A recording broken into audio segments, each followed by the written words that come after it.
Predstavte si, že zamrzne úplne všetko. Sneh, vzduch, dokonca aj pohyb molekúl. Vítajte pri absolútnej nule, najchladnejšom bode vo vesmíre. Ale čo ak by sme išli ešte ďalej? Môže byť ešte niečo chladnejšie? Poďme to zistiť. Absolútna nula je minus 273,15 stupňov Celzia alebo aj 0 kelvinov. Je to teplota, pri ktorej sa molekuly v podstate zastavia. Je to ako keby si stlačil pauzu v celom vesmíre. Ale prečo je to tak? Je to preto, lebo teplota je vlastne o tom, ako veľmi sa častice hýbu. Keď im vezmeš energiu, si na nule. Je to koniec hry, alebo nie? V 19. storočí vedci ako Lord Kelvin skúšali, ako veľmi môžu veci ochladiť. Boli ako lovci pokladov, čo hľadajú hranice prírody. A našli ju, absolútnu nulu. Predstav si, že sa snažíš zmraziť niečo tak, že to prestane existovať ako pohyb. Šialené však. A tu začína byť zaujímavé. Absolútna nula je dno, ale vedci našli niečo divoké. Negatívne teploty. Ale nie je to o tom, že by bolo chladnejšie.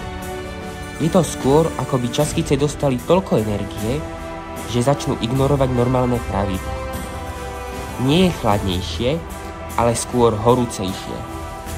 V roku 2013 v Nemecku vedci urobili niečo ako zo sci-fi filmu.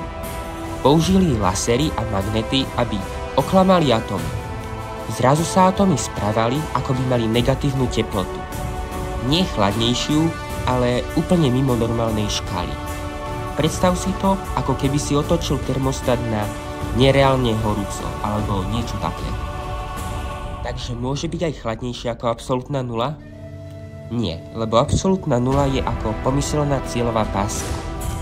Ale negatívne teploty nám ukazujú, že fyzika je oveľa šialenejšia, než sme si mysleli. Tieto pokusy nám pomáhajú chápať kvantový svet. A kto vie, možno raz pomôžu vytvoriť superpočítače alebo technológie, o ktorých dnes len snívame. Tak čo? Absolútna nula je asi to najchladnejšie, čo si vieme predstaviť. Ale fyzika nás neprestáva udivovať. Negatívne teploty, kvantové triky, kto vie, čo príde ďalej. Ak sa ti video páčilo, daj like, odber, zdieľaj a napíš do komentárov, aký vedecký fenomén chceš preskúmať na budúce.